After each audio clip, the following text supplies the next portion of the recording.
This week, Rob, Zach, and his team at DEA go after Viktor Bout, the Merchant of Death. He's already a wanted man, at least in one country.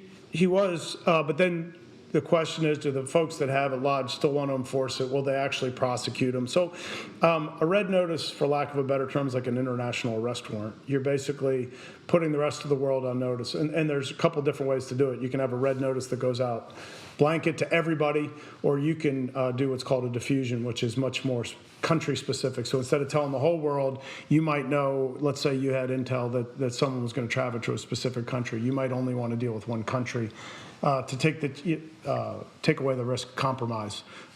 Either inadvertent, everybody trying to do good, maybe people jump something, or on the bad side, you might have places where these bad guys had infiltrated authorities. That's what they do. They corrupt countries that they go to so that they're protected. Welcome to Game of Crimes.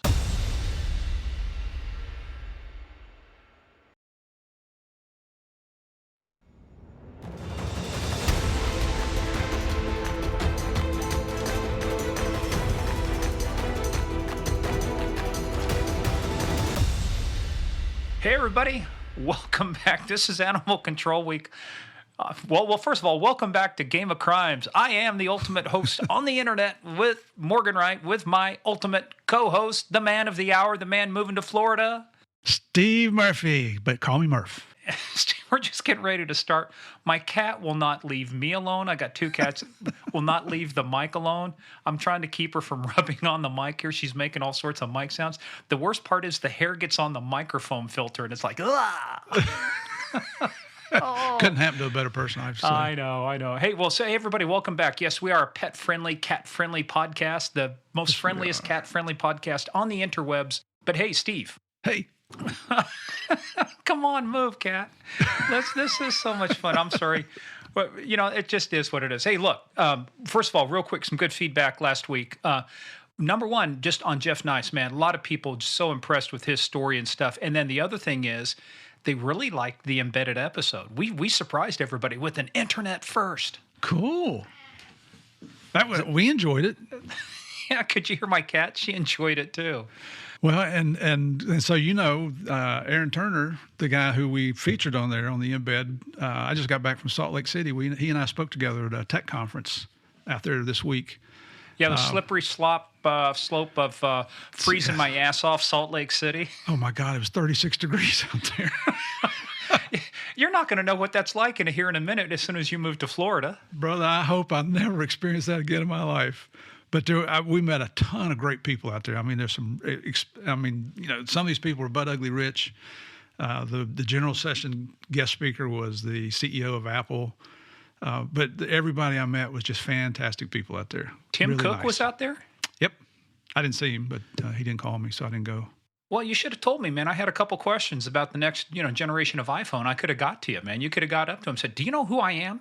Well, Aaron told me he was on stage with a politician from Utah. You know what we think about politicians. That kind of ruins it for me. I'm sorry. Yep. Well, hey, anyway, folks, just some quick housekeeping. Hopefully, like I said, we enjoyed that in the embed episode. We're going to be looking. We actually have a couple opportunities coming up. We'll tell you we think we can do that. Just a couple quick housekeeping things. Go over there to the Apple review, those 5 stars. All of the, just think of it as a constellation, a satellite of extreme. Well, what do I want to say here? Let me rephrase that. Go ahead. It is a constellation of excellence. That's what it is. A constellation of excellence that has 5 stars in it.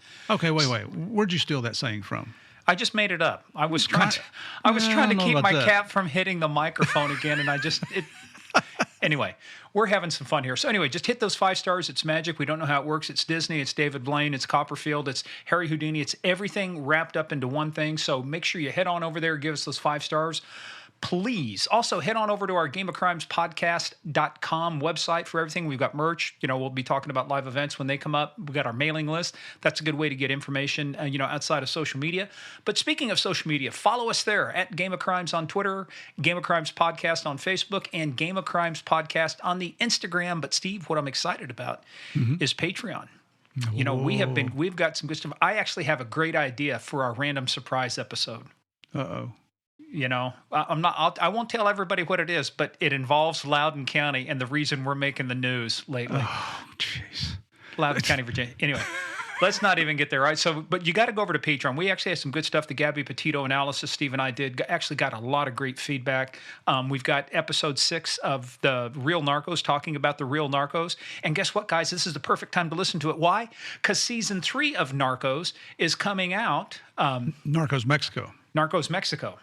Well, there's so many Narcos going on. Can't you guys? I thought you did something about it. I thought you put an end to the Narcos. But yes, Narcos Mexico. So season 3 of Narcos Mexico is coming out, which is a good time to go back and catch up on Narcos 1 and 2 with Steve and Javier. And then we will have the guy from Narcos 3, Chris Feistel, coming up here probably in 2 to 3 weeks. So yes, we do. You guys are going to love it too. He was doing what Javier and I were doing against the Medellin cartel, except he was in a little bit more hairy situations than even we were, believe it or not. Yeah, he was with the Cali, the gentlemen of Cali. That word an oxymoron. But anyway, head on over there because we got a lot of good stuff. Patreon.com/Game of Crimes. And if you want to, go to PayPal.com, use our email, Game of Crimes Podcast, or PayPal.me/Game of Crimes. Whatever it makes it easier for you to help support the show, even if it's a one-off, we really, really do appreciate it, guys. You don't know how much. But just a quick disclaimer before we get started. This is a show about crime. We talk about bad people doing bad things and bad people doing bad things to good people. We always take the stories seriously, but we never take ourselves serious. We want to have some fun, but we also want to get the facts, just the facts. Well, speaking of having fun and getting to the facts, guess what time it is, Murph? Oh, let's see. It is. Ready? Ready. Small town police blotter. I thought you were going to say it's Embarrassed Murph time, but then again, that's redundant. Well, I started to, but that comes up next. That's redundant, yeah. Hey, guess what? This first story comes to us from Scott Dickinson via our Game of Crimes podcast at gmail.com account. I kind of like this one. I have a fondness for the military. My son-in-law is a Marine formerly on active duty. I'm former Army. So, assailant suffers injuries from fall, Steve. A gentleman by the name of Orville Smith, a store manager for Best Buy in Augusta, told police he observed the male customer, later identified as Tyrone Jackson of Augusta, on surveillance. He was putting a laptop computer in his jacket. When confronted, he became irate, knocked down an employee, drew a knife, and ran for the door. Outside on the sidewalk were former Marines collecting Toys for Tots program. Smith said the Marines stopped the man, but he stabbed one of the Marines, Corporal Philip Duggan, in the back. The injury did not appear to be severe. After police and an ambulance arrived at the scene, Corporal Duggan was transported to the hospital. The suspect was also transported to the hospital, Steve, with 2 broken arms, a broken ankle, a broken leg, several missing teeth, possible broken ribs, multiple contusions, assorted lacerations, a broken nose, and a broken jaw. Injuries he sustained when he slipped and fell off the curb after stabbing the Marine, according to the police report. That was a big curb he fell off of. It's a wonder he's breathing. Oh, my. Now, I got to tell you, I don't know. I think this, even if it's kind of made up, I still like the old deal. It's like, hey, man, he fell off the curb. What can I tell you? That's what we commonly refer to as street justice. Street justice. Well, the man got what he deserved. Well, this next one, though, it's the headline says it all, Steve. Masturbator yanked from library. I'm just glad they took the word off out of that. And it was in quotes, yanked from library. A student was caught masturbating at a computer station in the Spidell Technology Center at the university library on April 11th. Anyway, the reporting party said he described the suspect in his late 20s with black spike hair, wearing a brown striped shirt and jeans. Although university made contact with the suspect, he was only cited because there was not enough evidence to arrest him. I also heard the evidence wouldn't stand up in court. So. There you go. We got to get one of those recordings. Oh, man. Anyway. So where did you? Are these stories that our fans have sent in, or? No. These ones, you guys are slacking on the job. Last couple weeks, we've had everybody send stuff in. So you guys, let's get on it. Come on, help us out here. Send us some good stories. This one came from the Daily49er.com. So that must be somewhere out in San Francisco. But masturbator yanked from library. Somebody had a little bit too much time to write that headline. But speaking of writing headlines, Steve. Slow news day. This one comes from the Daily Mail, way over in the UK. Man stabs himself and throws intestines at police. Oh, gross. Well, one of the comments was he wanted to show he had guts. Literally.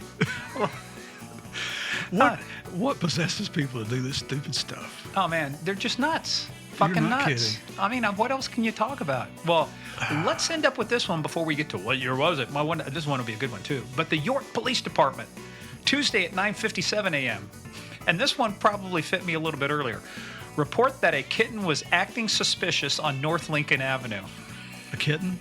How does a kitten act suspicious? Are we talking about a real cat, or are we talking about somebody from a strip club? Report that a kitten was acting suspicious on North Lincoln Avenue. I don't know. Licking itself? I don't know. Why do cats lick their ass? Because they can, you know? And why would that make the news? You got me. But speaking of making the news, Steve. Here we go. Now this goes back to me heritage. This goes back over to Scotland and Ireland, but this one's over in Ireland. They're left. The Freeman's Journal out of Dublin, Ireland, 28 March. I won't tell you the year yet, but I'm going to read it to you, and then I will ask you, what year is it? All right. The headline is, Police Raid on Father Farrelly's House. Mm-hmm. The Lord Mayor of Dublin said, I have urgently to call the attention of the Irish ministers to some circumstances connected with the police raid before the break of day yesterday morning on the house of the Reverend Lawrence Farrelly of Arklow, County Wicklow. Some time ago, the Reverend gentleman was convicted under the Coercion Act and sentenced to a term of imprisonment. And then they go on to talk about all the other ministers that were arrested. Father McFadden was arrested in his clerical vesture as he left the door of his church after the celebration of Mass. Father Kennedy had his house broken into by the police at early morning, and Father Clark had his house broken into in the dead of night. I am able to relate the circumstances of the present raid in the words of the Reverend gentleman himself, as given in a letter under date of yesterday. We won't read the whole letter, but basically it took 200 cops to arrest one priest after he'd been on the loose for 6 weeks. Why?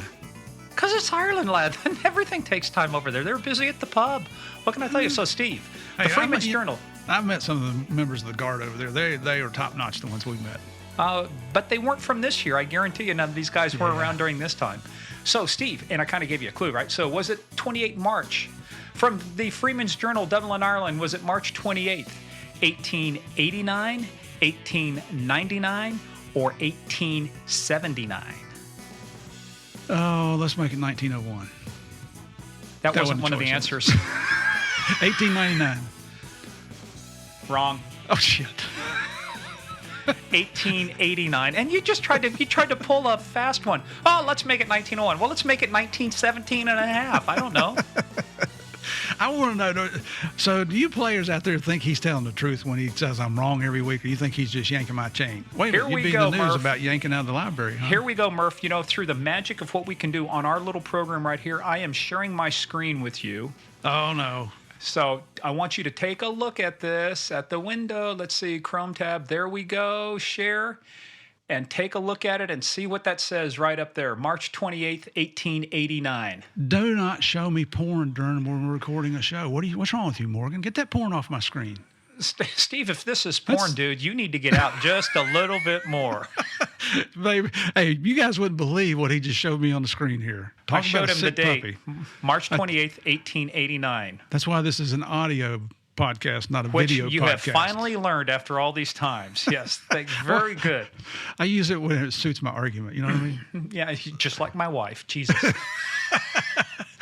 Hey, I'll tell her too. Yeah, I know you will. Hey, by the way, we got to take you guys out to lunch or dinner and something before you take off. So. By the way, have you still got the pressure washer? Because we're packing up next week. What pressure washer? There you go. I thought I saw it on eBay. Yeah, that's how do you think I'm going to buy lunch and dinner? Yeah, I got to get that back to you too. I got to use it this weekend too, so it's been sitting there. Anyway, hey, but let's tee up this next one because this one's kind of fun too. This one came from you.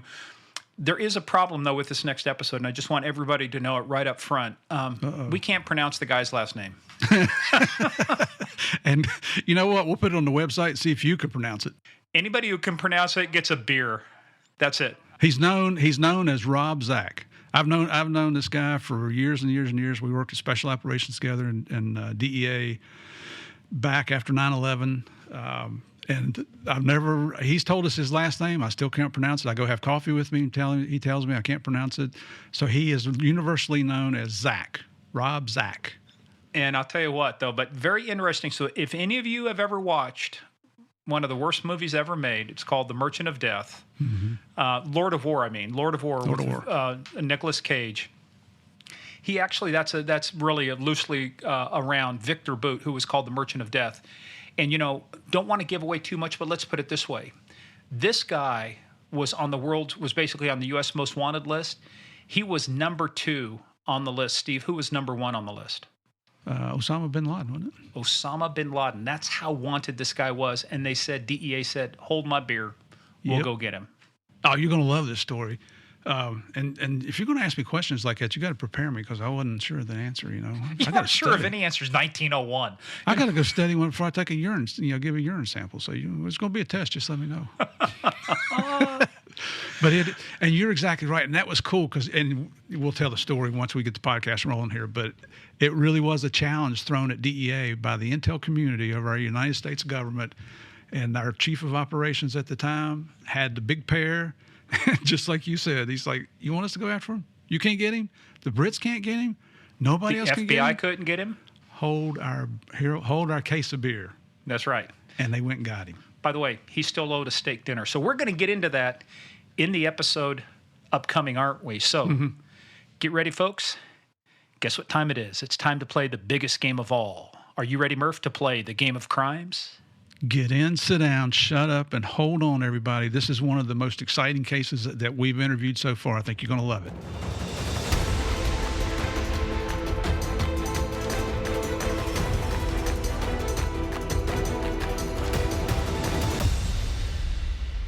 Folks, you are in for a treat. I'm not talking about me, and especially not talking about Murph. Whoa. Well, first of all, I can't even pronounce this dude's last name unless I've got 3 sheets to the wind. I got half a box. So, Rob, why don't you introduce your name, and then I'll take it from there. Good morning, fellas. Rob Zachariasiewicz. Very common spelling. Yes. Just that's why they call him Zach. There you go. Rob.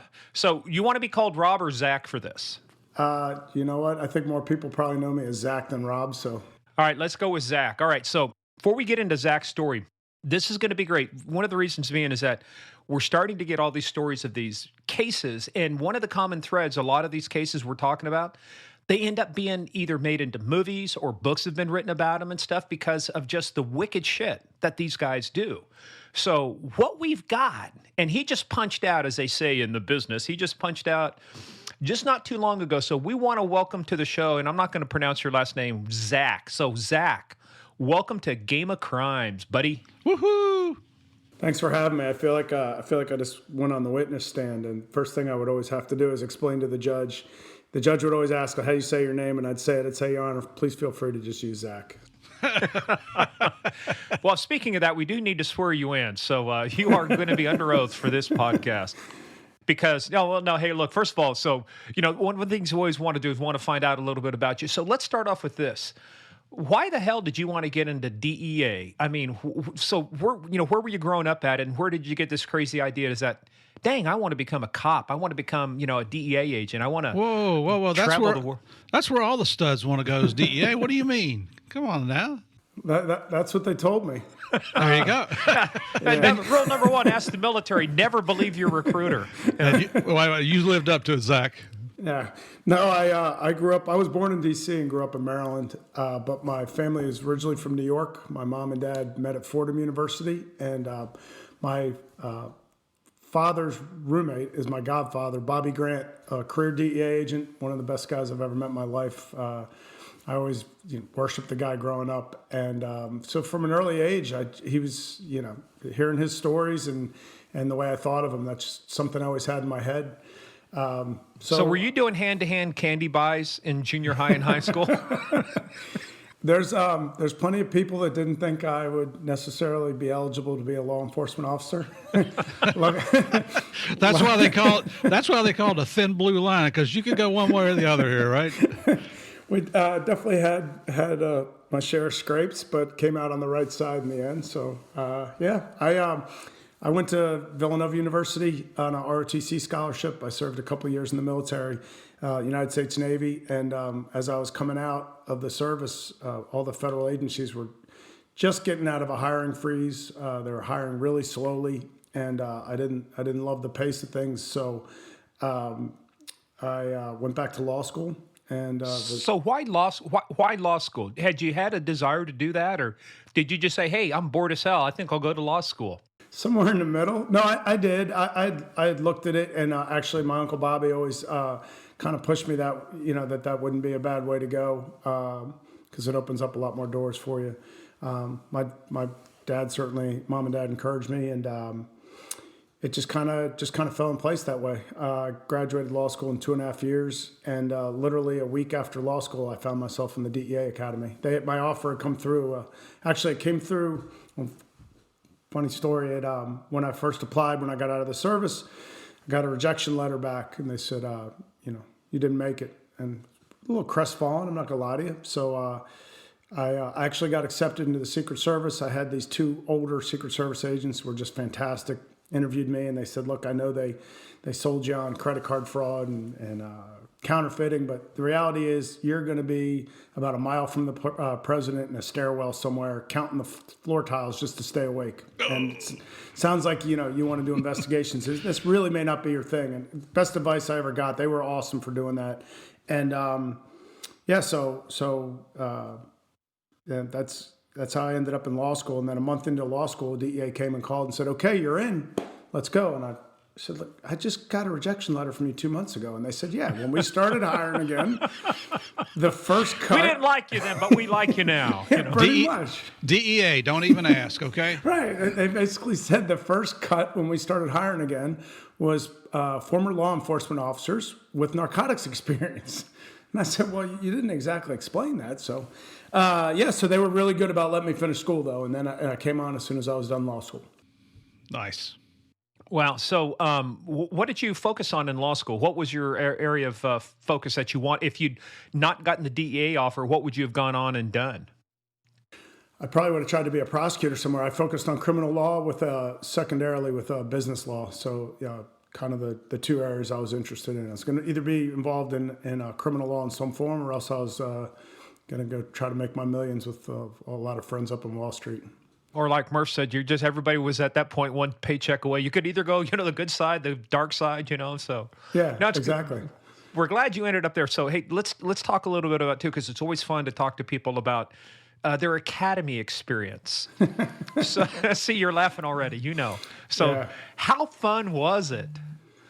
Day in and day out, I don't know if the word fun is it actually was a lot of fun. It's a grind. It gets old, living there 24/7, but having already been in the military as well, I mean, that was a piece of cake compared to being in the military. The living conditions are way better. So it's not, Murph and I talked about this the other day. It is not a benefit to have a relative in DEA when you're going through the academy. I learned very quickly that it would do me no use to drop his name.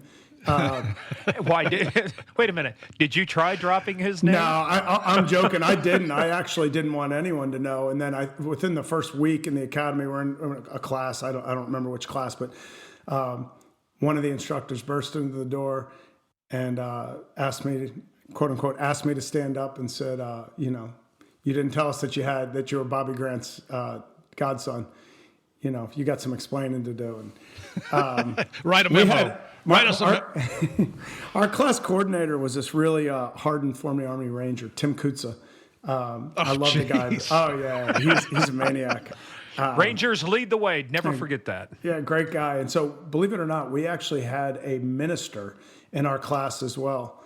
So the first week of class, it also came out that I had a law degree, which is, again, not a good thing in the academy. Makes you, it's like wearing a bullseye. So, well, you're a target now, brother. Yeah. So Scott Sieben, God rest his soul, he passed away in a motorcycle accident a couple of years ago. But phenomenal guy. He was a minister, and decided DEA was going to be part of his ministry, I guess. And so first week he became preacher, and I became barrister. And because of our special skills, Mr. Kutza decided that he was going to use us for any coordination issues that the class would need. So he'd burst in the room every day, say, "Preacher, barrister, in my office," and we'd have to go see what business there was to tend to. What some people would call that, you were the two class bitches. That's a very kind way of phrasing it, Murph. Oh, yeah. Yep. There was and just a quick story. In my class, I was the second oldest guy, and there was one guy just a little bit older than me. I had 12 years on his cop. He had, I think, 10, and we were those guys. We were the class bitches for 53. Yeah. What class number were you, Zach? Was it BA 124?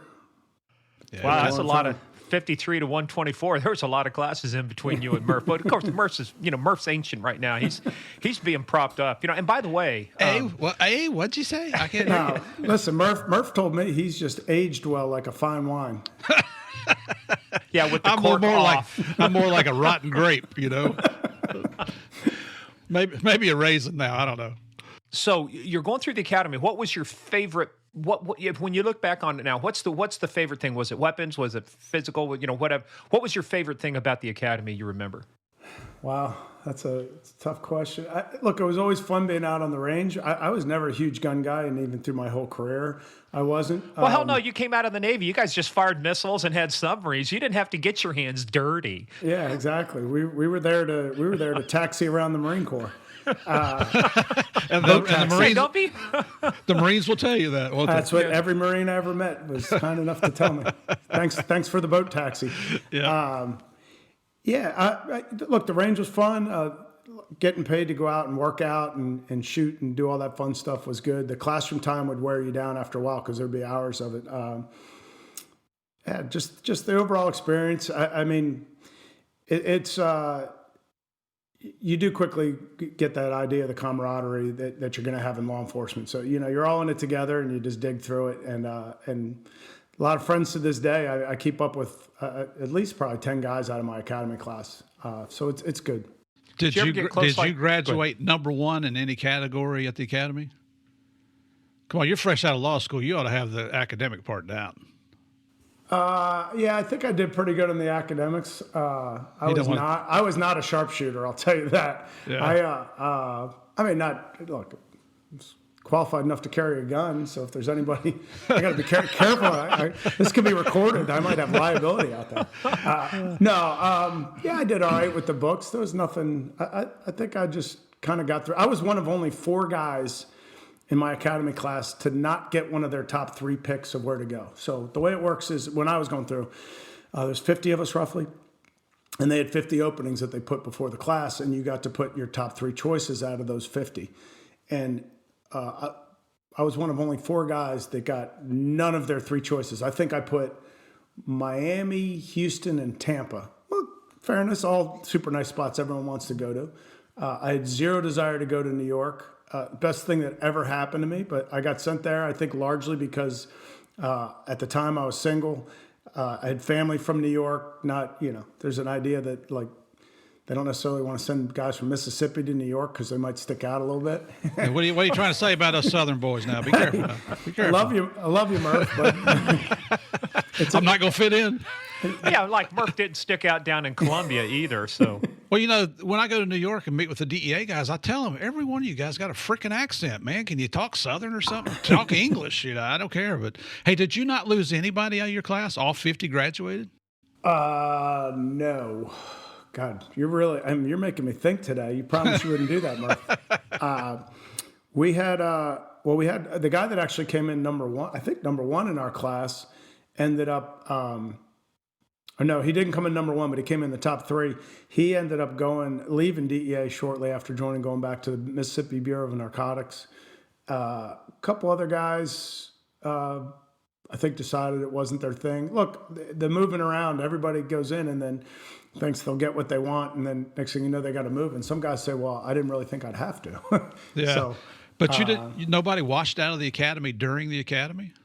We might have had one, but I really don't remember off the top of my head. I don't remember anyone washing out. We might have had one that had to repeat part of it, but our class stayed together pretty well. I think when Javier went through Morgan, didn't he say like half the class washed out? Yeah, they had quite a few people drop out. I think our class, we had 6 get booted. Which was, Murphy could only count to 5 at that point, so he had to have somebody help him with, 6. I learned what 6 was. You learned how to count. I also learned I didn't want to be number 7. That's right. Hey, so how did you take the news when they said New York? I mean, what was your thought going, what am I going to do in New York? You're going to have to talk like this. You're going to have to start using your hands or, put the coffee talk, You're going to have to learn the accent. Well, look, I wanted to go somewhere sunny, and you have all these ideas in your head. I had a lot of friends from Villanova that were working up in New York. So in that sense, it was great. I knew people up there, and I had family up there. But it's really not what I was looking to do. So I was bummed out for a short minute, and then had some older guys on the job pull me aside and say, including my uncle, and said, just you don't know how lucky you are. Like, this is going to be the greatest thing for you. You may not see it this second, but trust me.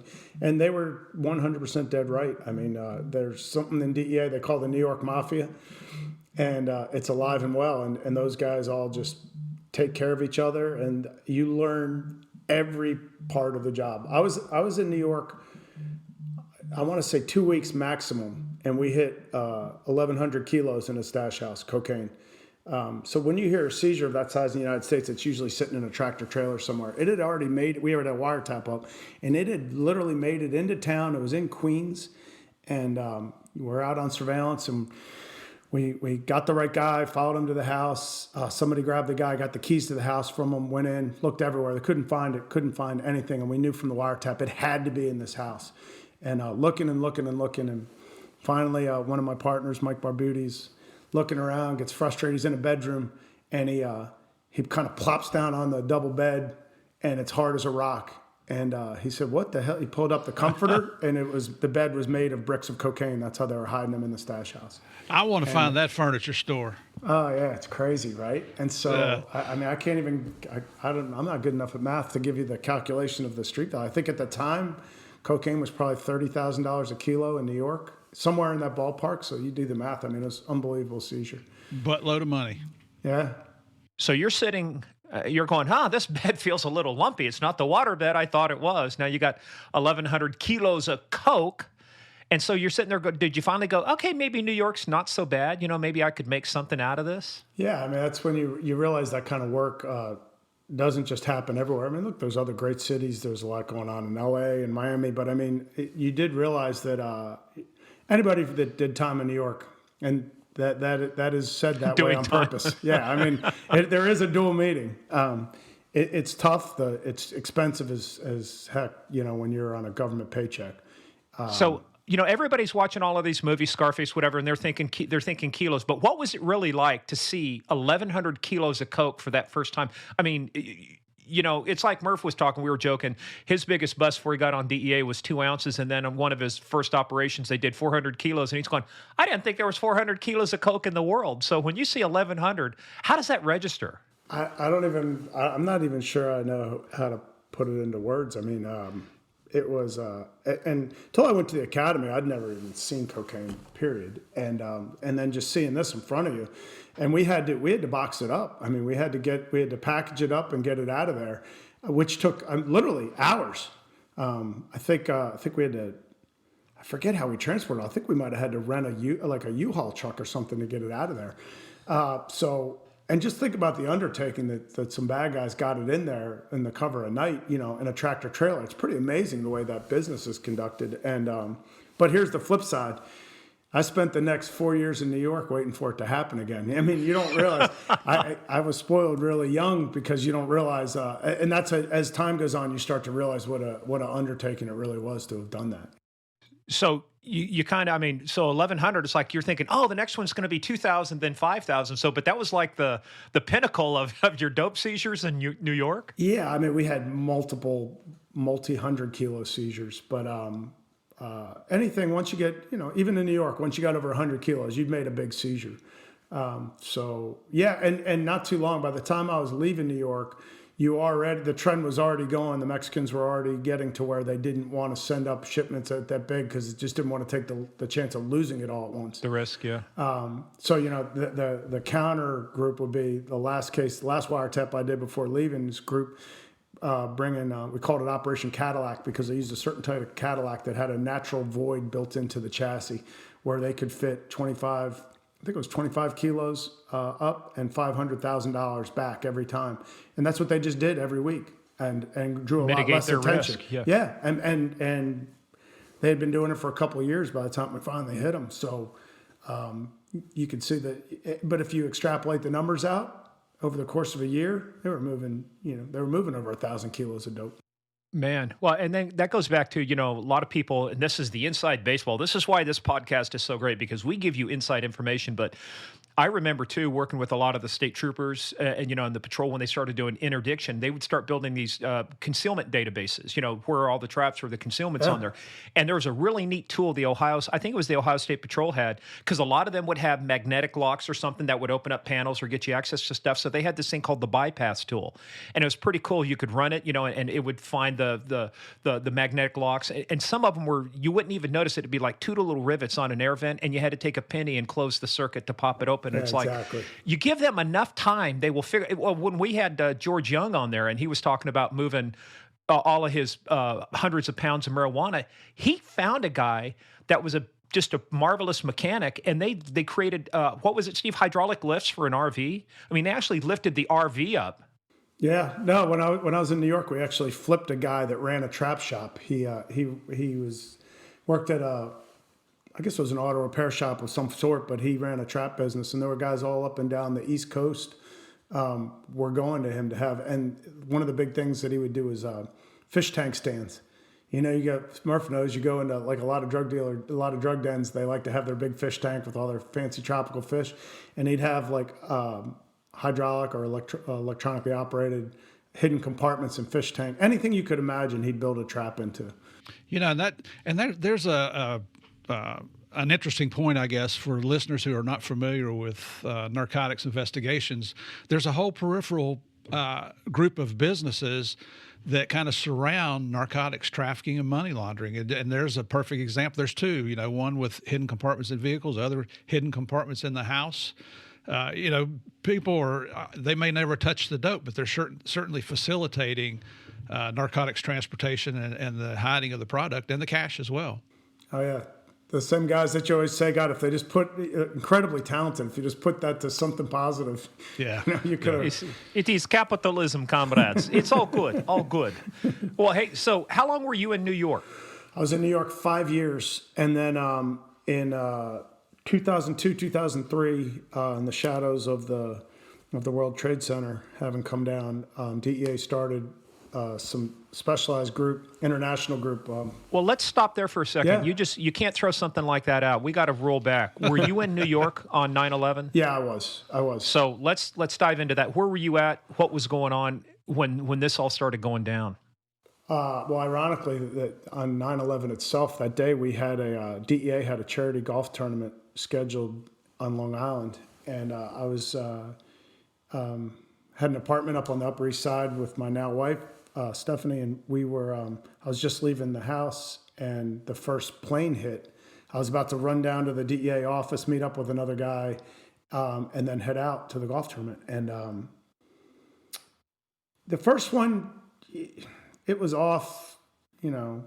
Something didn't seem right about it, but okay, look, a plane hit the World Trade Center, but I don't think your first thought was necessarily terrorism. But then just as I left the house, I closed the door, and my wife called back to me. She said, "Get back in here." And I came back in. She said, "Another plane just hit the tower."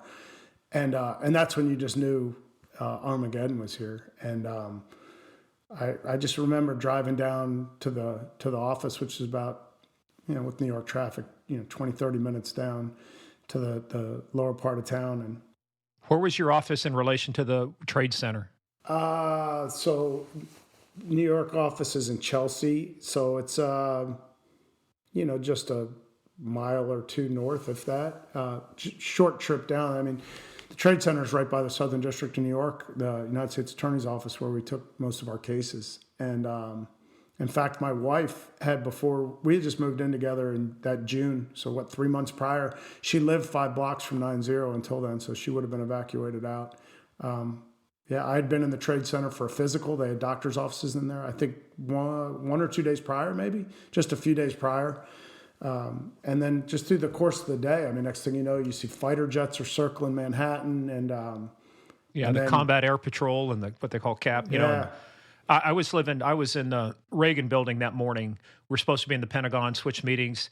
And like you, we're sitting there watching that first plane hit because they have it up on the TV. And the minute the second plane hit, everybody goes, I'm like, no, we got to get out of here. And it was, I mean, we could see the smoke from the Pentagon coming up. We could, trying to walk across to get to Roslyn, because the traffic is just complete standstill. People said, let's get on the metro. And I'm going, nah, not a good idea. So anyway, but back to you. What did you do then? What did you do that day and in the following days? Well, we weren't allowed write down. Well, I do remember like the one point somebody said it, watching the TV, they said, "Oh my God, it's coming down," and you realize, and that was the most surreal moment because it was really bad, but that was just a whole different level. You just figured, okay, they're going to put the fire out. We're going to, the Trade Center was bombed. What is it, 93 or whatever it was? It had been bombed once before, but then all of a sudden the towers coming down, and I think that was completely unimaginable. So then by, and I lost a really good friend from Villanova, was in, Pete Jalanis was, worked for Cantor Fitzgerald. And there was a kind of a telephone chain going around. Everyone was calling and checking in. And I'll never forget, that night one of the guys called and said, "Hey, everybody's checked in, but Pete, nobody can get a hold of him." We later found out that, he didn't make it out. And then, I think that's my lasting image is just the people that were jumping. It was so bad in there. And it's not like they thought they were going to survive a jump. That's the image that'll probably never leave me, to be honest with you. So I was in a task force group with NYPD detectives who are the best ever. And a lot of those guys, they all got called back and actually had to go down and were helping dig out. And a lot of us went down. I think I was handing out supplies, and I was down there at Ground Zero within that night or the next night. And it looked like it was Planet of the Apes. I mean, it was, that scene where they come back and everything's burnt out. It was surreal. Yeah. How long did you stay down at Ground Zero working? I don't know. I was down there for a day or two. I mean, I didn't do any of the hard work. There's guys that, God bless them, ended up with all kinds of asbestos, cancer, and everything else, lung problems. But, everybody wanted to do whatever you could. And for the next couple months, I just remember New York was like a zombie town after that. It was just so unhappy for a while. My wife and I would go to walk out to eat, and everywhere you went, you walk by a fire station, and there'd just be plastered with pictures.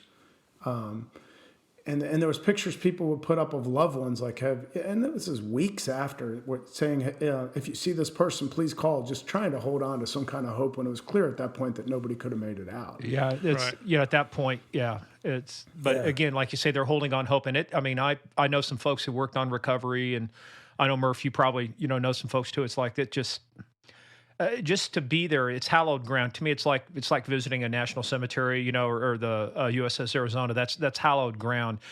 How did you guys get back into the swing of things? I mean, this is going on, and how do you continue to run operations and do stuff with this? I mean, you can literally, like you say, look at your office and see smoke and everything still rising. Yeah, I mean, to be honest with you, some of that's a little bit of a blur at this point. I think everyone was just in such a robot mode. We did get back to work. It certainly wasn't a day or a week, but ultimately there was a job to do, and we just started to focus again. And I think you wanted to work at that point. It was almost a diversion. You wanted to get your head off off the just the gloom that was around you. So. I mean, look, that's the beauty of New York being a big office too. A lot of friends, a lot of good people, and pulled together. As down as the city was, it's also never been better. You've never seen more unity in that sense. People just being decent to each other, and we got back to life. In fact, the day I got engaged to my wife, there was a funeral, bagpipes and the whole bit. Another cop's funeral, and this was every day. And I was going right down Fifth Ave, and I was waiting for the ring to be ready to pick up, and I just had it. I was so tired of funerals, and popped into a bar and sat and grabbed a beer while I was waiting. And I said, "All right, well," this guy starts talking to me next to me, and I said, "All right, I gotta go pick up my engagement ring. I'm getting engaged tonight." And the guy said, "Yeah, whatever." And I said, "No, I really am." And he said, "Well, I don't believe you." I'm like, "Well, I don't know why I'd lie about that, but okay."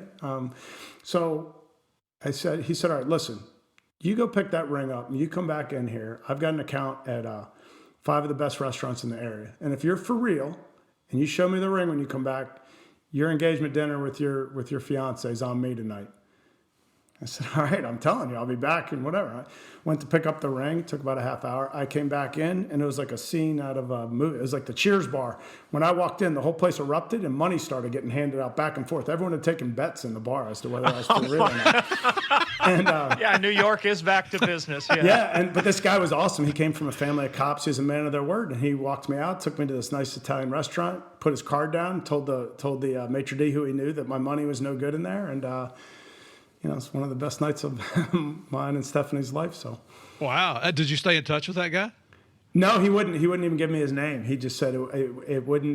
The act wouldn't be the same if I did that. I want nothing from you. I said, can I at least, email or something and thank you? He said, nope. Just make it the best night of your life. Can I give you a patch, a DEA patch? Something, right? Challenge coin, something. I got a buddy of mine who was a lieutenant up there on the cold case squad with NYPD, and New York's had their problems, but I'll tell you one thing I've always admired about New York is, the cops and stuff up there. It is a family, man. When they pull together, they pull together. They do stuff for folks, and I've always just admired the history of of the way those guys have all gotten together. And look, it's terrible to think about all the Port Authority officers, all the FDNY guys who died, and girls, and all the people. But I'll tell you the one thing. It's not a political statement. I'm just thinking when Rudy Giuliani was mayor, one of the things I thought was a class act too is he went to all the funerals. Yeah. Yeah. People forget what the time was before that. Again, just like no politics involved, whether you love him or hate him. Rudy was the right guy at the right time. They needed, New York needed a little, a field general to kind of marshal things at that time. And, yeah, we all got Times through Square it. was kind of a war zone and a place for prior to that, right? It'd been years. By the time I got to New York, things were pretty cleaned up. It was in good shape. I heard the stories of years gone by, but New York was in all things considered pretty good shape by the time I got there. One thing I found from New York cops is once you become a friend, you are a friend for life with those guys. They will stay in touch with you. It's amazing. We used to say, when I was stationed in Miami, it's like, in January, you got all these New York agents and NYPD guys and New York State Police guys coming down to task force. It's like, it's obvious you just want a vacation because it's freaking snowing and icy up north, But those guys, I swear, once they befriend you, that is a friend for life. No, they're the best. They raised me. I mean, we had agents in the group too, but I mean, I got largely raised by NYPD detectives, and once they decide you're okay, I mean, to your point, they're just. Yep. And when we were out on the street, and I'm the young knucklehead that's diving through windows and not thinking twice before doing anything. And every time I turned around, one of them had their eyes on me. And I realized that they were just making sure nothing, Yep. nothing came to pass for me. And so I'll take that with me forever. Some of the best in the world, man. Love them to death. And that's good too, because you came in with no law enforcement experience. I mean, you were fresh into DEA, so working the mean streets of New York or working with those guys, that's like a master's level, graduate level courses, working New York City. Yeah, 100%. And there's no one better to learn the job from. I mean, they're really dedicated, creative, God knows funny. I'll tell you one thing, if you didn't have thick skin, I mean, you weren't going to make it. Yep. Literally, the last thing you ever want to do is tell them, for example, they came up with a nickname for you. The last thing you ever want to do is tell them, like, hey, fellas, just, I really don't like that name. If you could call me something else. Then it would get, yeah. Yeah. There was another detective that they called 3230. And I said, that's one of the hottest nicknames I've ever heard. Why'd you say that? And they said, well, he had apparently put on a couple pounds, and someone looked at his jeans one day and realized that he moved up to like a 34, and he had written over the 4 with a 2 because he didn't want to give up the idea that he had a 32-inch waist. And someone caught him. And so from that, on the radio, they'd call it up. Hey, 3230, you up? Like, from that day on, that was his nickname. Nothing sacred, man. Nothing sacred. No. When I was a rookie police officer in Salina, Kansas, one of the guys that came on the same time as with me, the guy said, good buddy, Brian McClurg, but we used to call him Brian U.L. McClurg. And the reason we called him UL is his favorite thing is, you're working midnights, and sometimes it was just so slow, they'd send you to a barking dog complaint, and it would sound like this. 902, 902, go ahead. 902, woof, woof, woof, unable to locate dog, back, 10 a. So we used to call him Brian UL. He couldn't locate a brick in Old Town, like they say over here in Alexandria. You'd hear the dog barking. So yeah, I don't like that. Well, guess what? We like it. There was another guy they called, one day there was a guy they called the Orb. And I said, why do you call him an Orb? And one of my partners said, because there's not a corner that guy won't cut. He doesn't have any corners, man. He's an orb. All right. And none of these are prosecutable anymore. We're past the statute of limitations. I'm picking my stories carefully. Yes, you are. Well, as befitting a barrister. Yeah. Well, hey, now we can kind of get back, because you can't drop stuff like that and just bypass it. Yeah, I was in New York on 9/11. Okay, rewind. Now we can go back forward. Now you were talking about you were in New York for 5 years. Let's get back to that part of the story. Where'd you go after that? Yeah, so in right about 2002, 2003, DEA created what's now known as the Bilateral Investigations Unit. It's essentially an international investigative team, which at the time was created to go after kingpins and untouchables, guys that are so high up the food chain that it's really hard. You're not going to get them holding a kilo. You're not going to get them on a phone tap. They're just above that, and maybe too good for that. And then in the international arena, the laws weren't built to go out and get them. Kind of the Pablo Escobars of the world. Someone Murph knows well, right? So I've heard that name before. Heard him once or twice, right? So. Yep. And there was 8 of us, and I was the last of the 8 to be picked to go out and get started, to get the group off the ground. I was based out of our DEA Special Operations Division here in Virginia. And so part of the backstory is it was created out of the shadows of the Trade Center. It was kind of DEA's answer to this evolving, not just, terrorism, but transnational crime or transnational criminal organizations that, didn't see borders, have a gross effect on the United States, and needed to be dealt with. And this is, Morgan, just so you know, this is, and the listeners as well, this is an organization, BIU, the Bilateral Investigative Units. If you wanted to be a hard-working, case-making, butt-kicking agent, that's where you wanted to go. If I had been new in my career like Zach, man, that's exactly where I'd want to be, because you're going to have some of the biggest cases, which we're going to tell you about here in these episodes coming up. And this is not the only episode we're going to have Zach on and some of his cohorts. We're going to tell you about a lot of good cases that came out of SOD and the BIUs, but just that's the ass-kicking unit, guys. Yeah, I got to make an observation at this point, though, because you DEA guys keep going on and on about how great, but, BIU sounds like you copied it from the FBI, BSU. BSU was first, then came BIU. So for you FBI folks. What's BSU? Bullshit University or something? Well, I don't understand that term. Behavioral Science Unit. It used to be called the Investigative Support Unit. Anyway, that's where the real thinking goes on. I promised a lot of folks I wasn't going to engage in interagency bashing today, so I'm not taking the bait. No. We love it all. I'll just leave it at this. In order to be effective, we copied as little as possible from the FBI playbook. I'll leave it at that. There we go. There's a backhanded compliment. I'm joking. Thank I have a lot of friends in all agencies, and they're great. I think we did things a little differently. I'll just leave it at that. And our FBI friends out there, if I would give Zach up in a heartbeat, I can't spell his last name. Sorry. That's right. Zach, just go after somebody named Z with a long name, 27 letters, Yeah, well, we all, and the whole thing about people understand, we kid, because we, like you were saying, New York, we bust your chops. If you can't take it, you're in the wrong damn business, so. Yep. Although there are some people who get their feelings in a Twitter because, you can't call me that. Well, sorry about that, Snowflake. Yep. So you're in the BIU. What's one of the first cases you start working on in BIU? One of the first big backing up, our informal name at the time was the 959 group, and that's just based off the section of the law that we enforced. There was a international, what we call a long arm statute that lets you go out and investigate folks extraterritorially. And so 21 United States Code 959 basically says, if you're engaged in drug trafficking anywhere in the world with knowledge or intent that any portion of those drugs are ultimately going to find their way to the United States, then you're prosecutable, and there's a 10-year minimum mandatory sentence if convicted.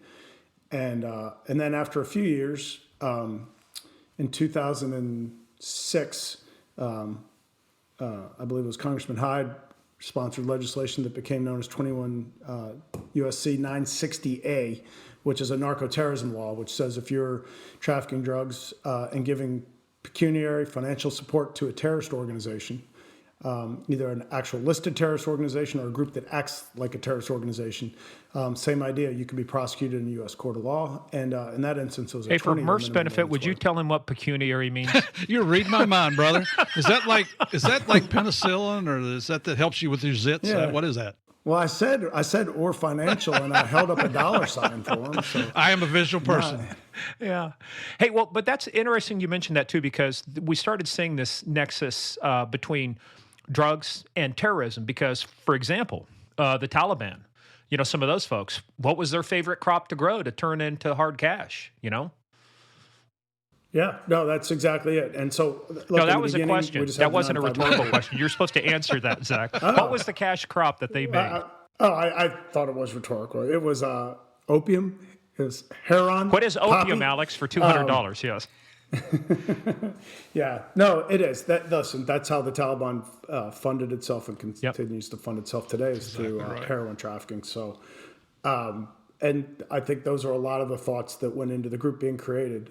We started off with cases mainly in Latin America, but we spread off from there ultimately, and groups started to expand.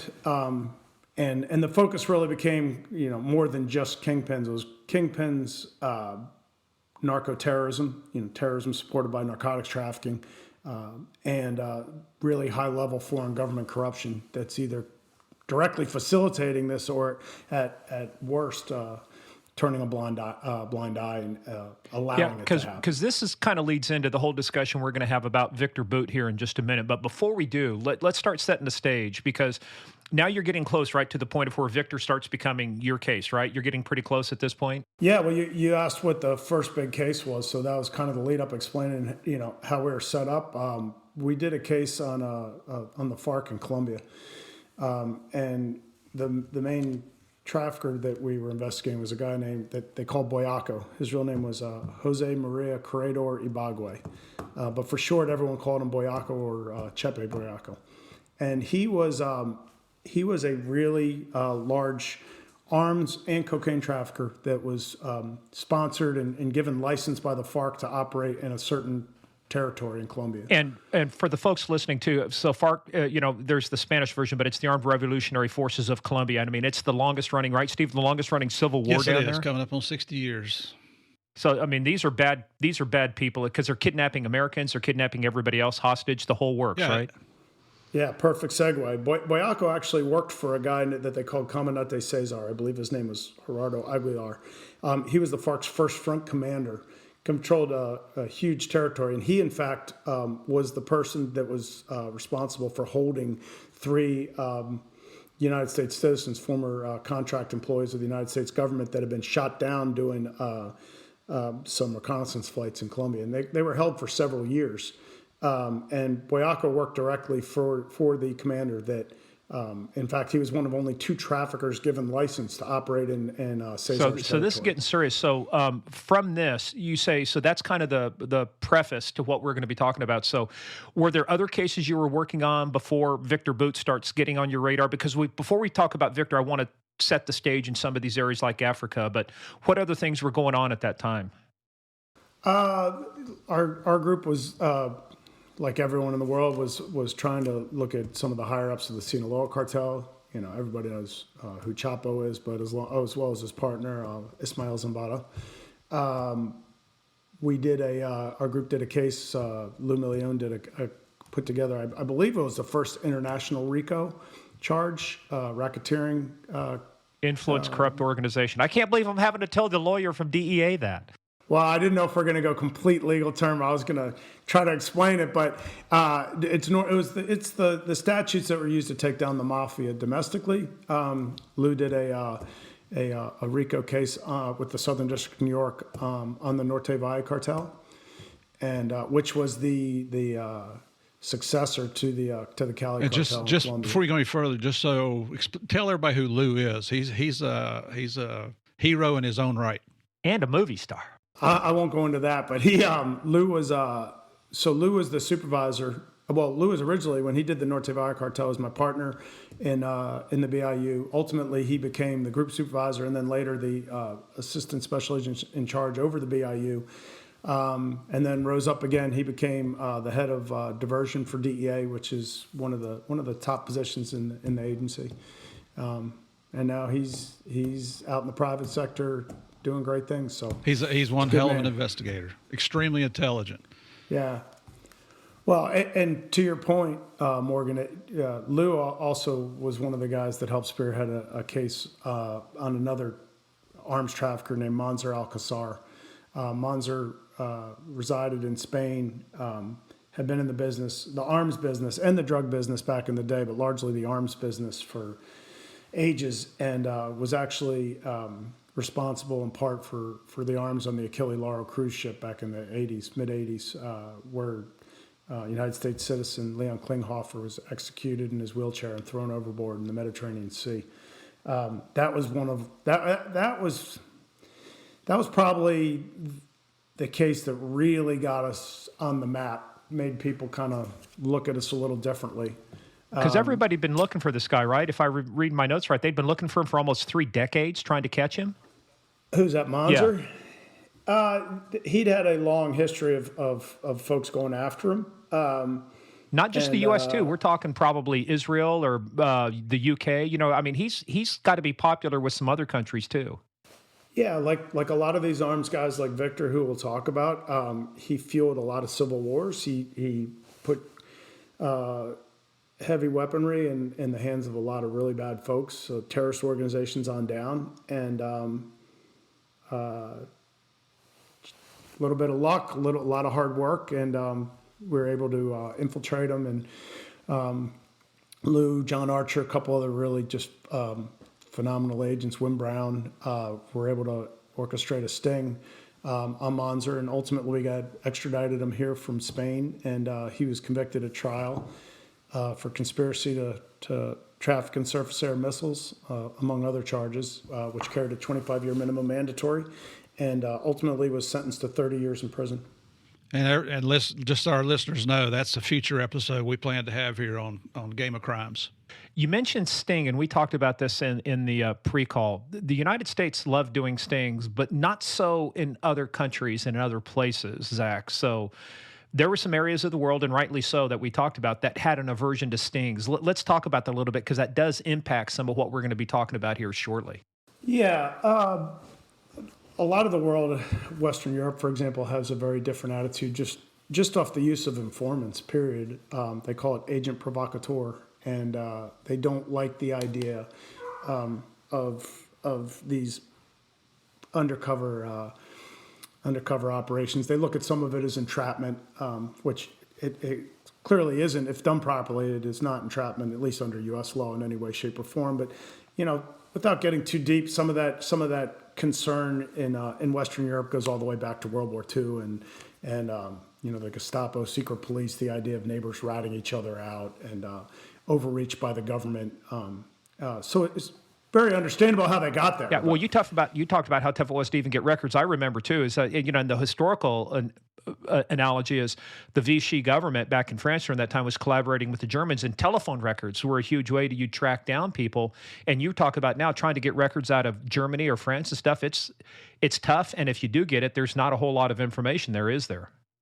Yeah, well, listen, they have very extensive privacy laws, and if you study your history, you understand where it comes from. You just put it that way. And listen, in our groups, that was one of the challenges. We would adhere to the law of the host nation. We weren't out to violate other sovereignty. So the places that we picked to operate were picked very strategically, where we had friends, willing partners, laws that would allow us to do what we were trying to achieve. And normally a really good DEA country attaché stationed in that country that covered that country, that had made a lot of inroads with local authorities that were willing to engage with us. Yeah, and the point is, it's not a knock against those countries, because that's their history. The point is that these people that you're going after understand some of those things as well. So when some people operate out of certain countries where there's no what are called MLATs, mutual legal assistance treaties, where there's no extradition treaties, it makes it difficult for you guys to do the job. Yeah, it makes it really tough. And, it's when we get to Viktor later, there was one point where we were negotiating with him on where our undercovers would be able to meet. And I think the countries he threw us out were like...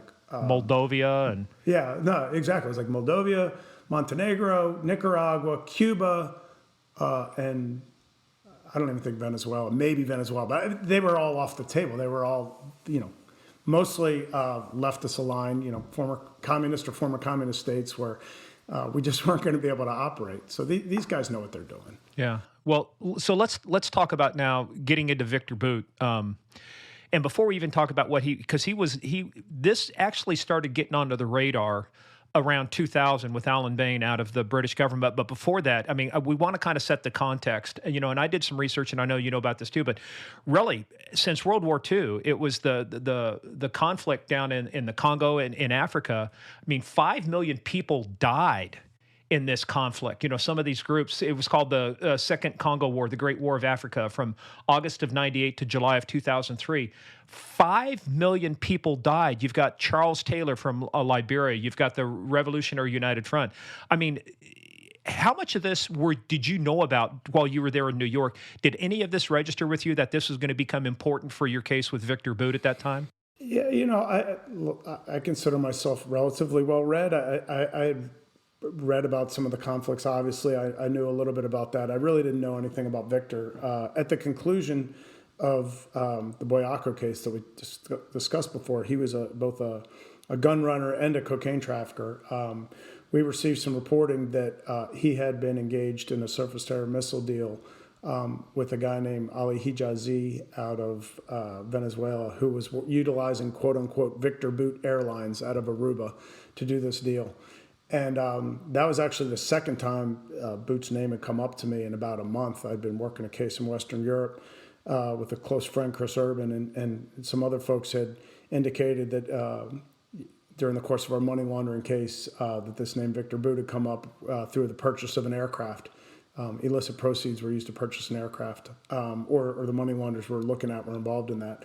And so at that point, I was just very intrigued by the guy. His name kept coming up, and I just started really beating the bushes to try to figure out who he was and how he fit into kind of our part of the world and what we were looking to do.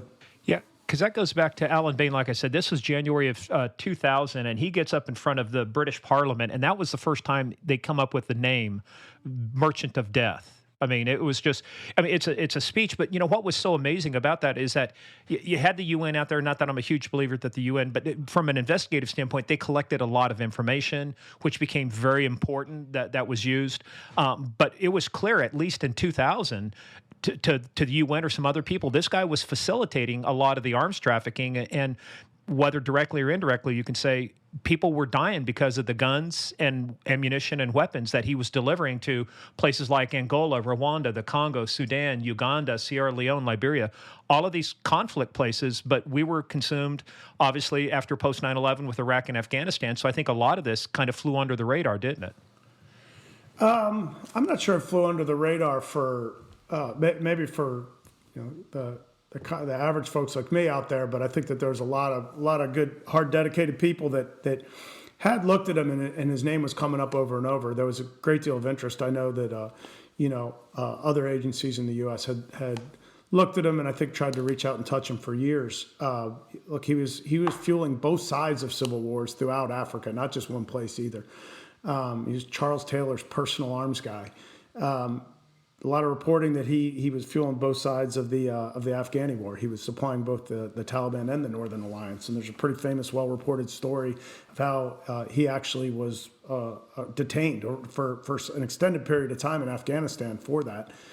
He was captured during the course of an arms run. So he certainly hadn't flown under the radar. He had just been proven, I think, very hard to reach out and touch.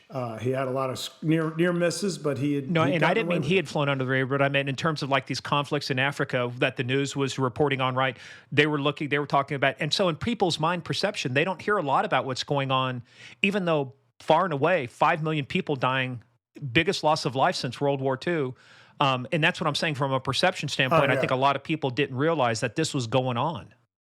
Well, no, and I think that there's certain events like the embassy bombing over in Kenya and Nairobi, in Tanzania, yeah. and in Nairobi, and that was 98, other places yeah. in Africa. Yeah, I think that gave Africa a very different focus, and knowing that was some of the same folks that later took down the towers. I think that Africa really just was given a very different attitude. Maybe it's a place that we can't afford to not care about anymore.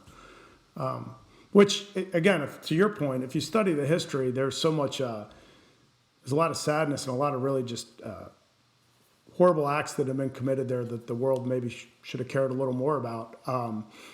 And so I think that a lot of things, as our groups were created, a lot of things just came together to put certain places, certain activities, certain groups, certain types of crime into a little different focus on how it may be far away from our shores, but I think it all became a lot more relevant. Especially from a humanitarian standpoint, when you talk about 5 million people being killed because of arms trafficking. I mean, this guy was flying in relief supplies on one plane and arms on another.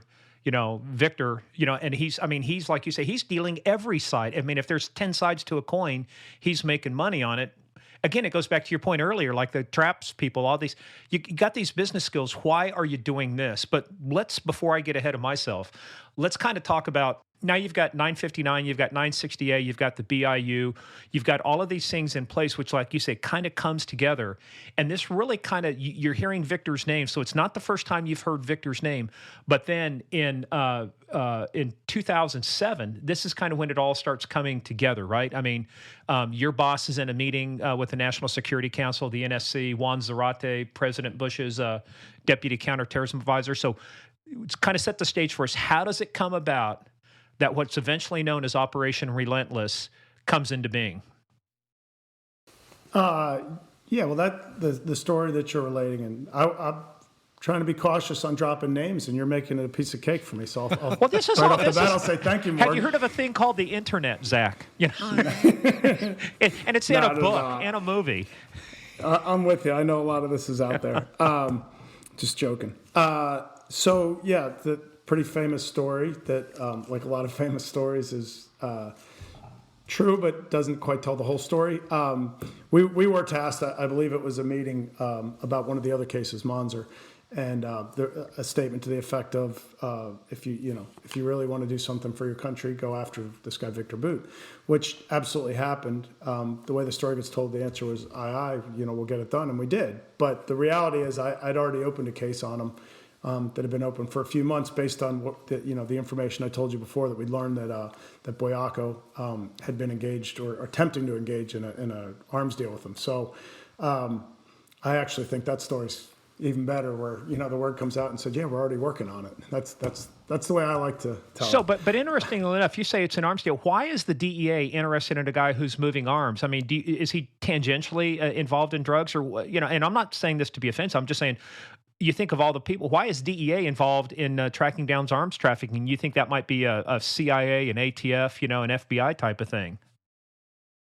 No, it's a great question, one we've been asked many times. So again, when I explained how I got to him, it was through a incredibly prominent Colombian cocaine trafficker who was moving thousands of kilos, operating labs that could produce thousands of kilos a month.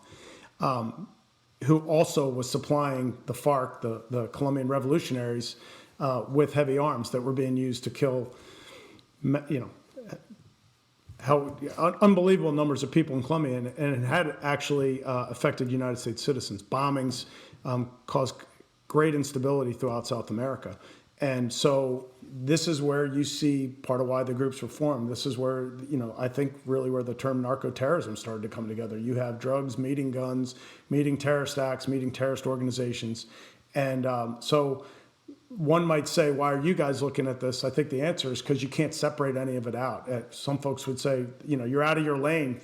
This is absolutely in our lane. The same people that are moving dope are incredibly heavily armed to protect their infrastructure.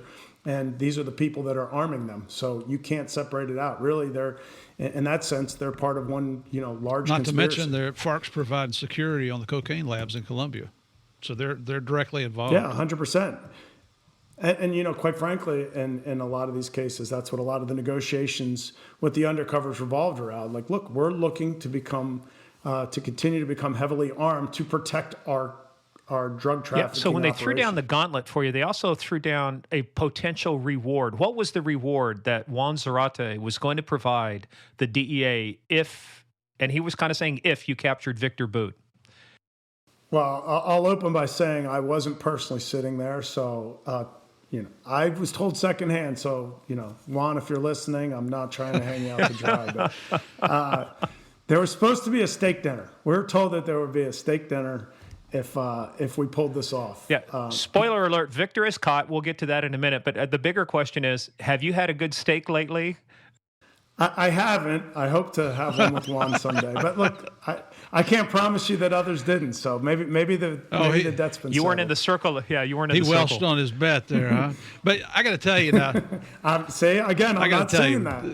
I like the version of this story I heard better back in the day, and it was this meeting's going on down there. Mike Braun's chief of operations for DEA, and I love Mike. He's a great guy, very good for DEA. But I understand in that meeting, DEA is part of the intel community, so they attend these meetings, which is why they were in there with Juan Zarate. And somebody in that meeting, I don't know if it's Juan or whoever, but they said, "Hey, DEA, you think you're such hot shit?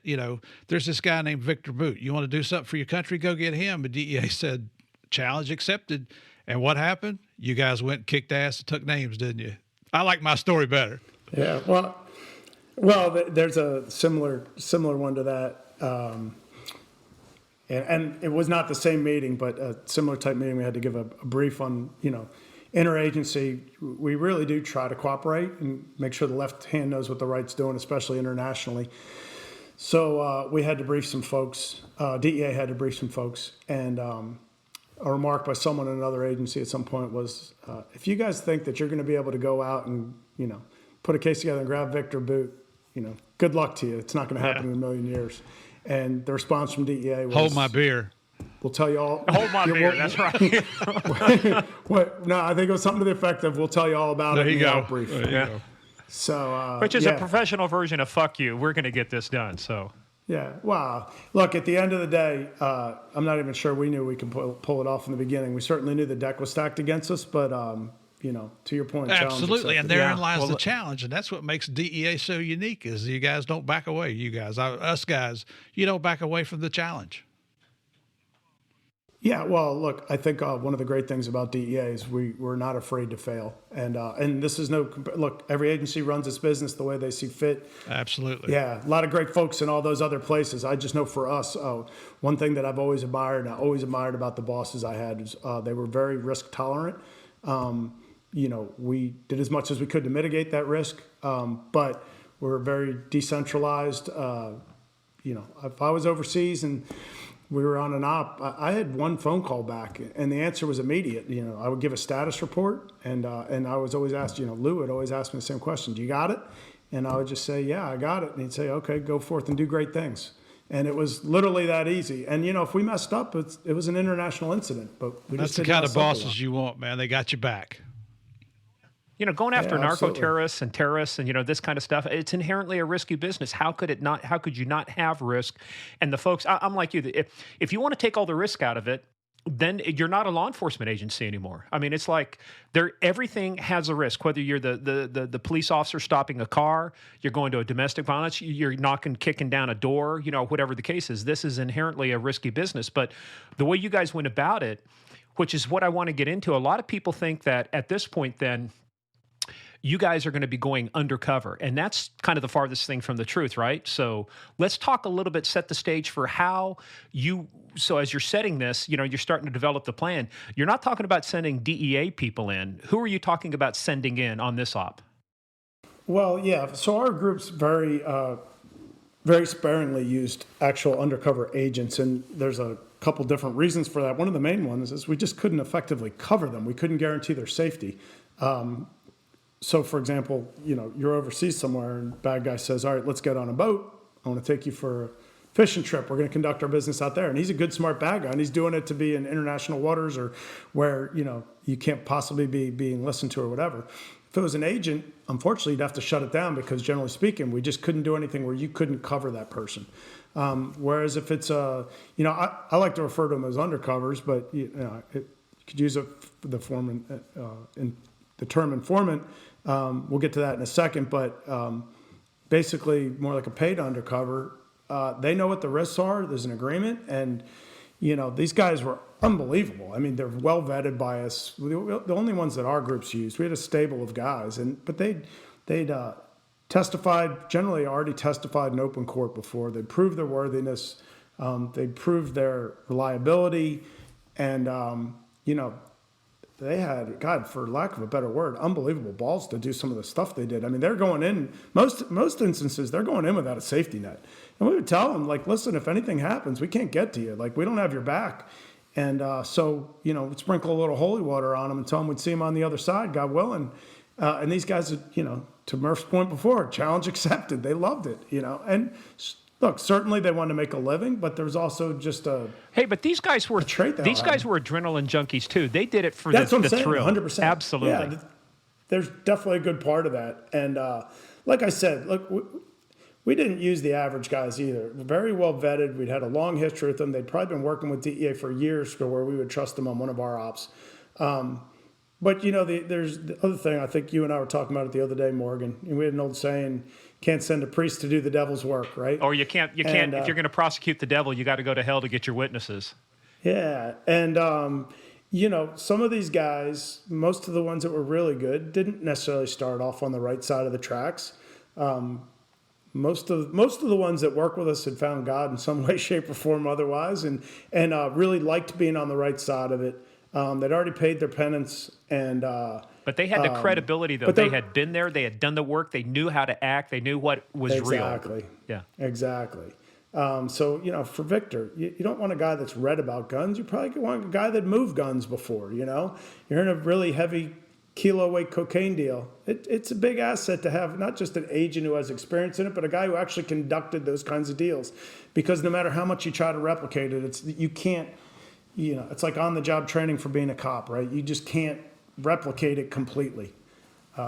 And so I think that was one of the real keys to our success. The credibility that they had, the escapability they had. They'd lived this life before, and they'd survived it. So they knew all the art of survival in that environment. And, and we had whatever was needed ready. You tell me you need a guy that speaks Arabic, we got a guy that speaks Arabic. We need a... How about West Virginia? Did you have somebody who could talk West Virginia? Yeah, his name was Steve Murphy. Well, I would say that's one where you would use an undercover. We just needed someone that was a little disposable. And we're going after moonshine, get them revenuers. No, that's ATF's job. Yeah.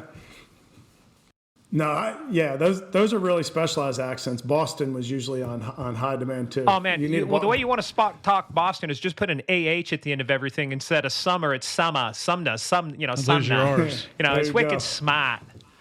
Hey, so but one, I want to tie into this, and let's dive into Viktor. You said you had a lead from another case too. So there was also a thing called a red notice from Interpol. Viktor had one for a money laundering case out of Belgium at that time too, right? So let people know about how the role of Interpol played in this, and what a red notice was, and not that it changed what you guys did, but just that's part of the context, right? He's already a wanted man, at least in one country.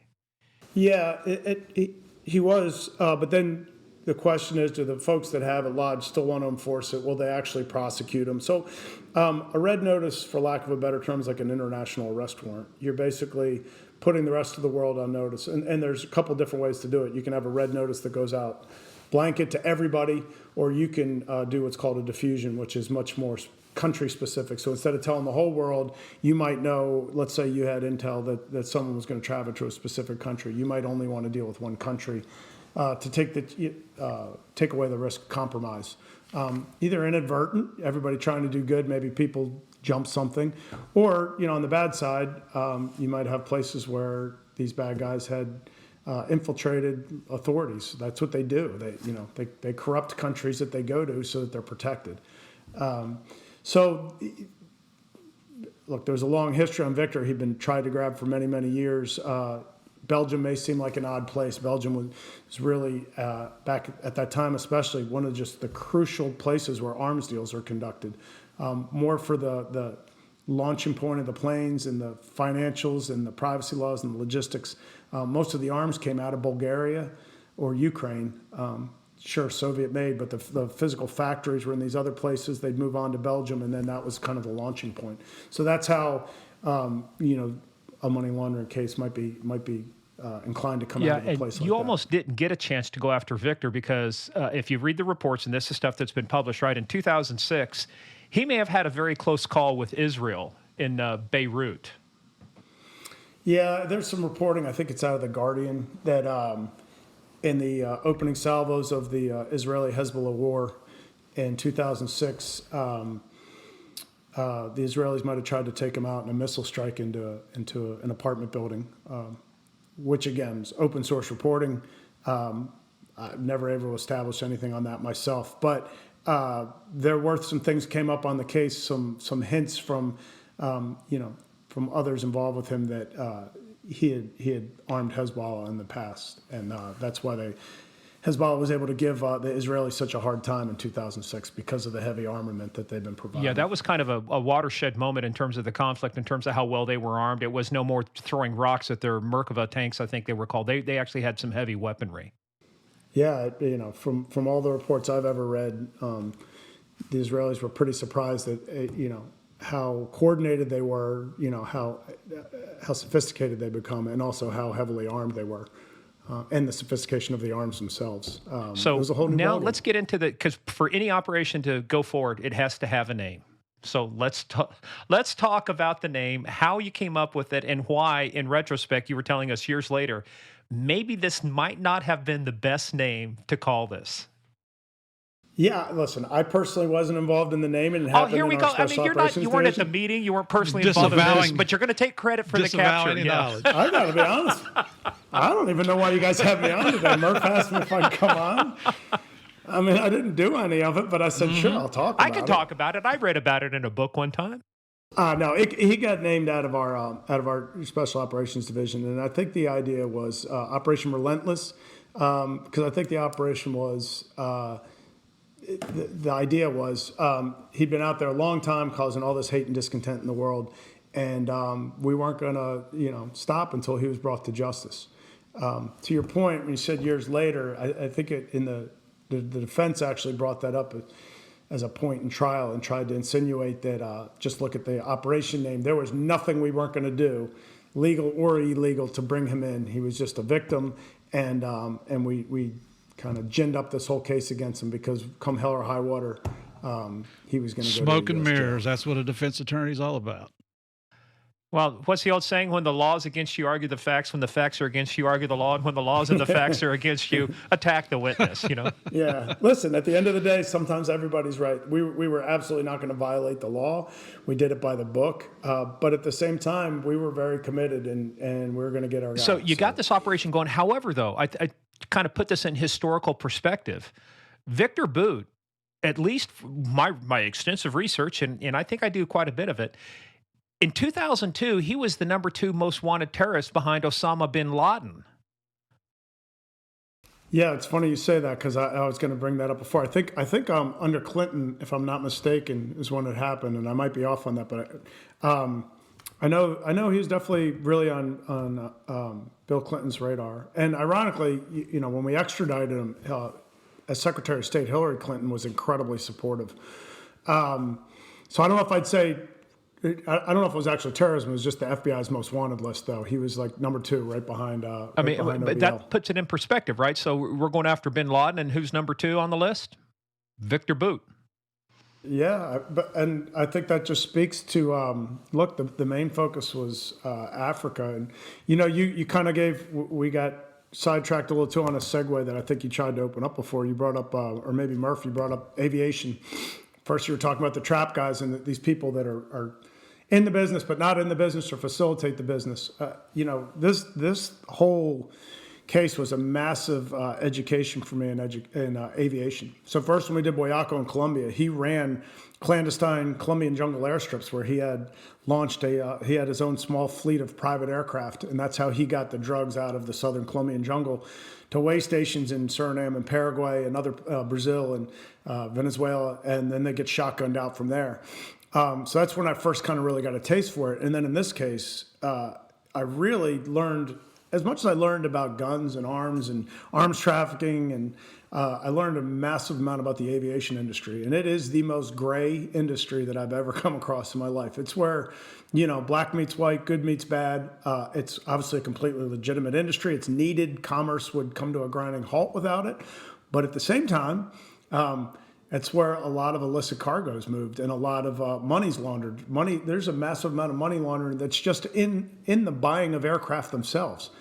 So it's just really a fascinating industry. And at the end of the day, as we talk about him, Viktor was not the biggest arms trafficker in the world. If he was indeed, he likes to argue he wasn't. But if we take for argument that he was one of the biggest, it wasn't because of his ability to obtain arms. After the Soviet Union collapsed, and there's been a lot of reporting on this, guns were readily available. Guns, tanks, submarines. Zachariasiewicz in DEA did an operation called Operation Odessa. Yeah. Just watch that. You're not talking about a narco sub. You're talking about buying a frickin' Russian submarine. And what's the truth behind it is that it happened, right? And so all this stuff was available. I told you about, the arms factories in Bulgaria and Ukraine, Belarus. I mean, this stuff is readily available, but it's not really easy to get. And so to the degree that Viktor was one of the biggest ever, he's a brilliant businessman. The reason was because he assembled his own fleet of cargo aircraft, former Russian military aircraft, Ilyushins and Antonovs, and he was the guy that could put it anywhere in the world. And if you really study arms trafficking, the VIG, the spread on what you get, selling AK-47s, there's a New York term, whatever. the VIG. Yeah, there you go. What are we, doing some, a loan sharking here? Are we, Zach? No wonder, when you're part of the New York Mafia, your name ends in an I. Even though I can't say your name, it still ends in a vowel. First sign you're in the Mafia. Vinny Bag of Donuts, right? Joy the chin, Vinny the nose, So the reality is he was so big because he could put it anywhere. He proved that in our case. He offered in our case one of his standard operating procedures, which was parachute the crates of arms down into, in this case, the jungle. He'd done that. I firmly believe he'd done that with the FARC themselves in the past. That's why it wasn't a hard sell to him to go to the FARC, right? And so that's what really made him like the guy. He could put this stuff, whether you're talking about, somewhere in Africa, in the plains of Africa, the jungles of South America, the mountains of Afghanistan, he could put it anywhere because he was able to physically, he was what I call, a logistician. Yeah, but that speaks to a little bit more. One thing that comes out of this, when you look at espionage cases, you look at some of the stuff the CIA did and other folks, a lot of these folks coming out too have got ties at some point back to the intelligence community in Russia. And one of the things about Viktor, he added language proficiency. My dad did. That's why we ended up in Iran. I mean, first foreign language I spoke was Farsi, and it's like, and you start thinking about who recruits those kind of people. Well, he was and where he did his training was a natural selection place and a kind of a grooming area for people who were in the GRU, which was the Russian military intelligence arm. After Gorbachev and after the failed coup there, they split the KGB up into the FSB and the SVR. But the GRU has kind of been a mainstay, and there's a lot of indication Viktor kind of got his start because of some. You can't do something like this without some kind of higher level support, can you? Like the GRU? I mean, look, it's hard to imagine. And most of these bad guys, Monzer had strong ties to the intel community that he thought was going to be his get out of jail free card.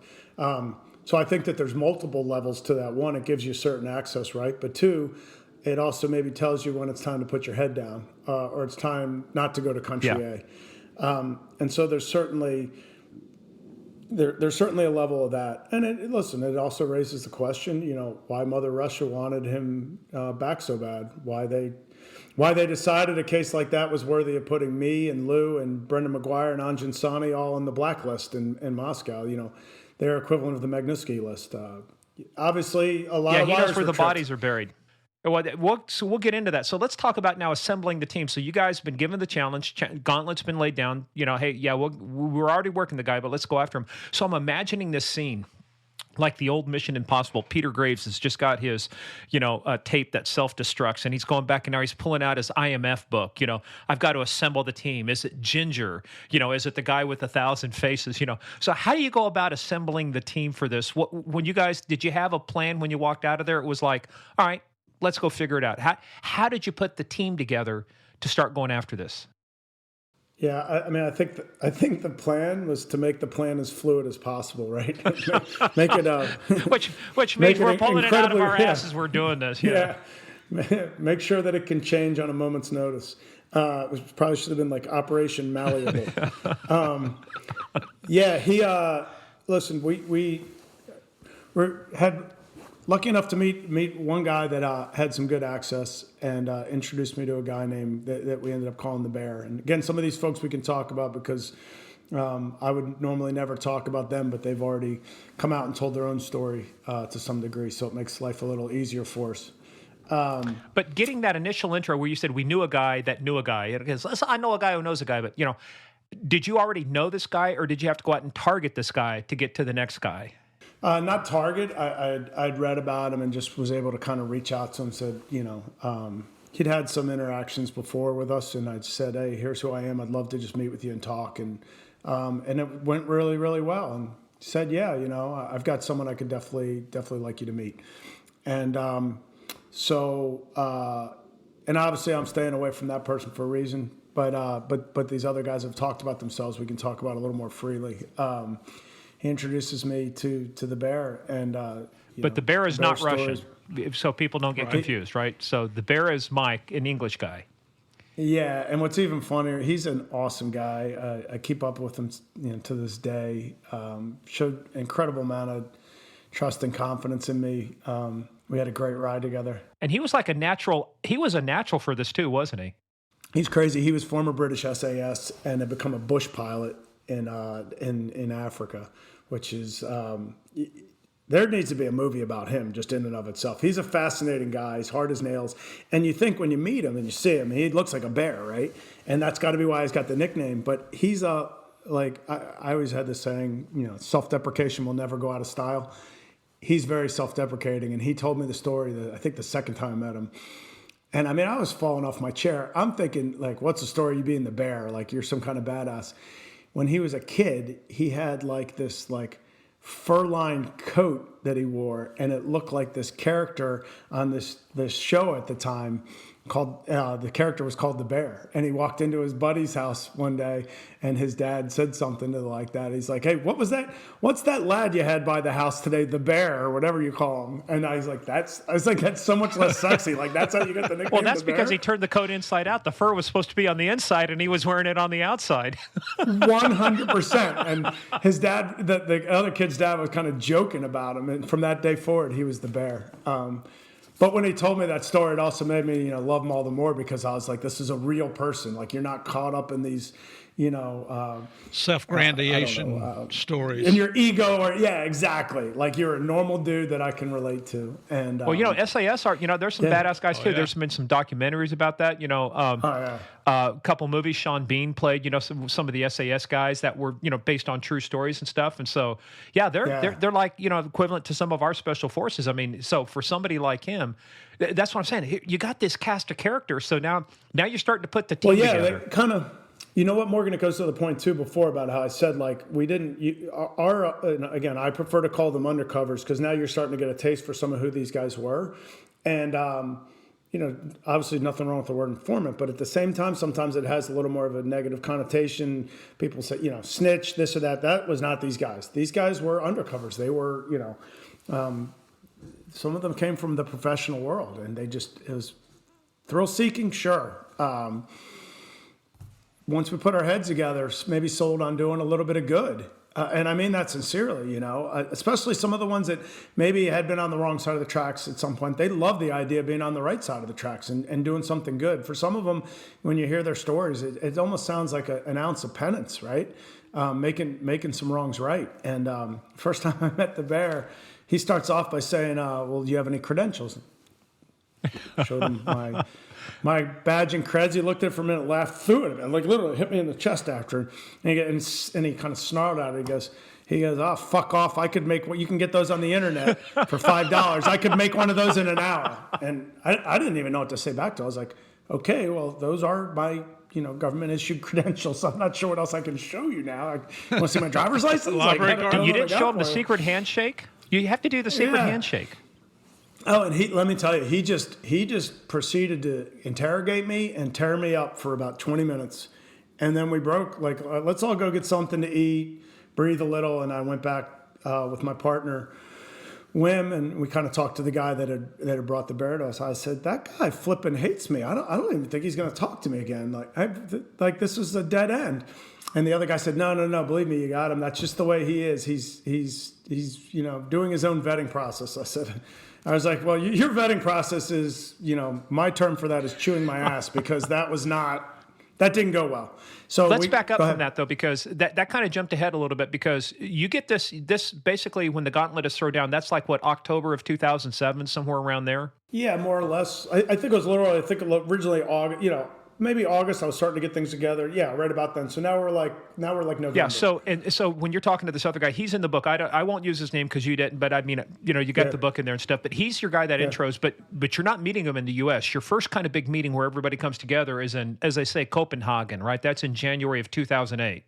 So that's the one I'm discussing. Yeah, we're in Copenhagen, exactly. And no, Copenhagen. Copenhagen. It's like Haagen-Dazs. Copenhagen. I'm not giving him Morgan. I'm not going to do it. Stand your ground, Zach. Stand your ground. It's not snuff. We're not talking about you in Copenhagen. It's Copenhagen. But go ahead. So we're in Copenhagen. Thank you. And no, that's where the initial meet. So when you asked about putting together the cast of characters, we kind of weren't there yet. I guess we're trying to assemble the team, but we weren't to the point of picking out the role players that we would insert. We were right now just trying to figure out who we had access to that could get us to where we wanted to someday be. Let's say it like that. And so after meeting the first guy, he gave every confidence that he had the access. He'd been in aviation, and he had great entry points. And he said, "Look, I've got a friend, and I know that he actually once flew for the guy. And for Viktor, still keeps up with another guy who ultimately ends up being Andrew Smolian that has access to Viktor. And I think this guy could get it done." So we have that first meeting I just discussed. I'm a little downtrodden. I think it's over. We'd agreed to meet one more time like that afternoon. I was dreading it. And so then we met the second time. And Bear came in with a very different attitude. He's a little lighter, still breaking my chops a little bit, but he's a little lighter. And he wanted to know more about how this worked, and he didn't love the idea of the sting at first, and he was pushing it. What didn't he like about the sting? He thought it was kind of because again, he's British, and so in Western Europe in general, those stings are just not, they're frowned upon. They look at it as, initially at least, as people being set up or entrapped. And because he wanted to protect his buddy Smolian, right? I don't know that he wanted to do anybody that way in a really underhanded way. He'd had a falling out with Viktor, kind of got screwed over, so he didn't mind providing the information, but the idea of just going in and role playing. And I finally, the way we had our kind of come to Jesus was I just said, "Listen, you tell me what you think is more righteous. I could go recruit a bunch of quote unquote witnesses that are going to put their hand up, and I can vet them as good as I possibly can. But at the end of the day, I can't truly prove whether their story's right or wrong. I wasn't there. I don't know. We can bring them into court and they testify and someone goes away for many years. And we do cases like that. That's righteous.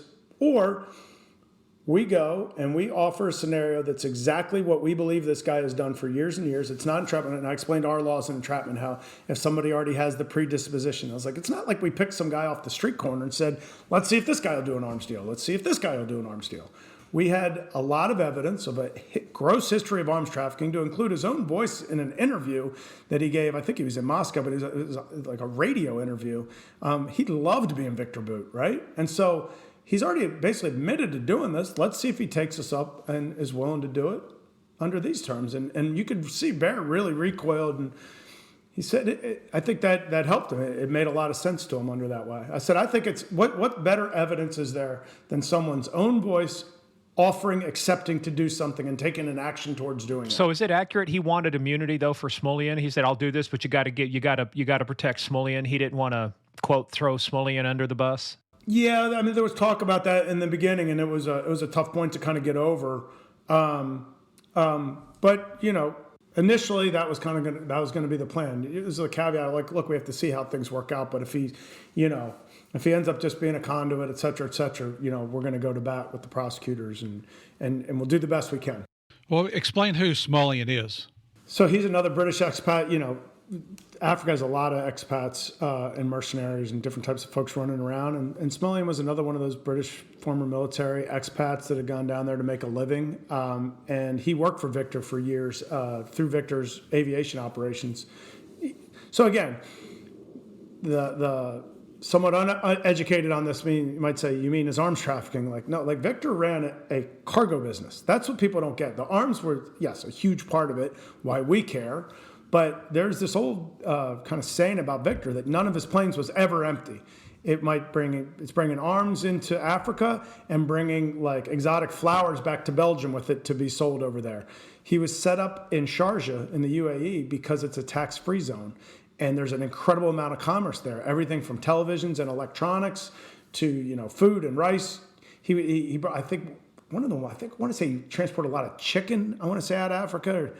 Yeah, frozen chicken. Yeah, because you could sell it, buy it for $1, sell it for $20 somewhere else. Recently about, is it true that, the U.S. and whatever agencies were secretly using him and this or that? And I don't believe that to be true completely.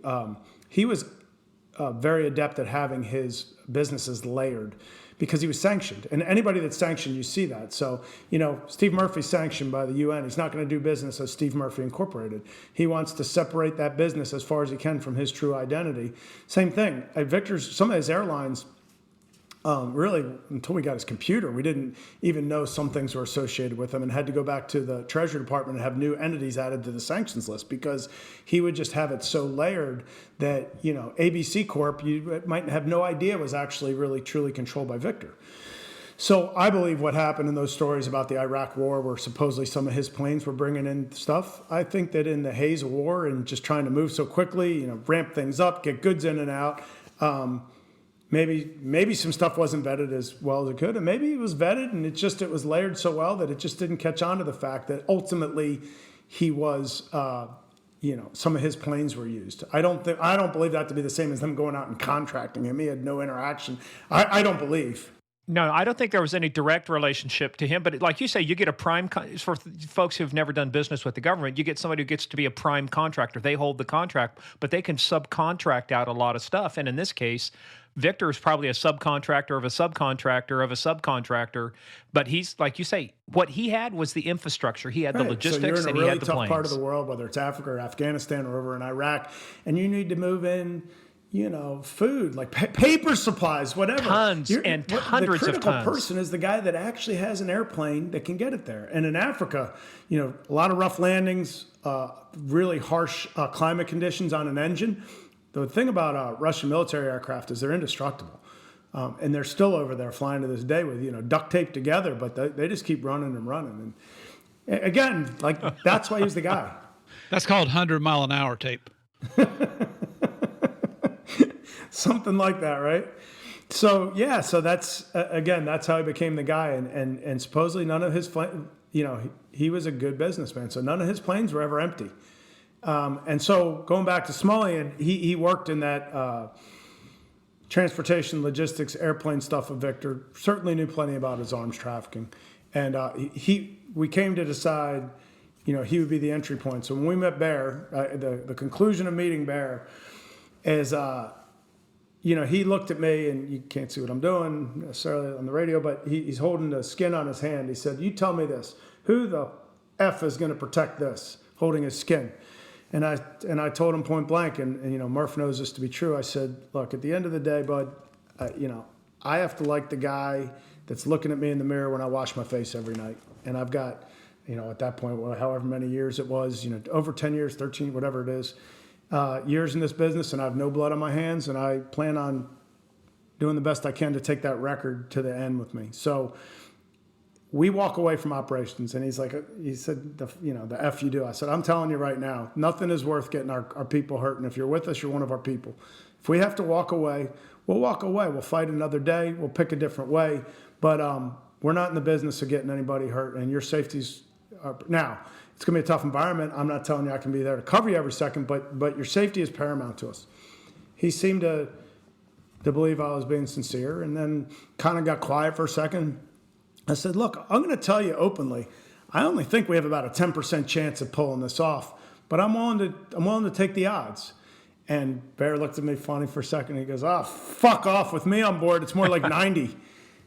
And so it got quiet again. I looked at him for a second. I was like, wait a minute. Are you saying what I think I'm saying? Are you in? He goes, well, hell yeah, I'm in. This sounds like great fun.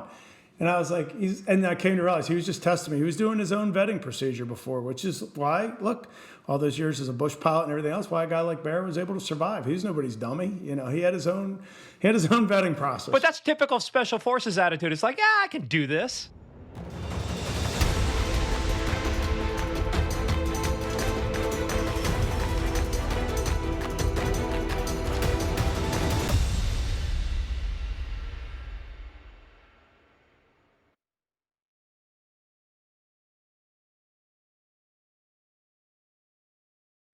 This is the end of part 1 and Rob Zach and the hunt for Viktor Bout, the Merchant of Death.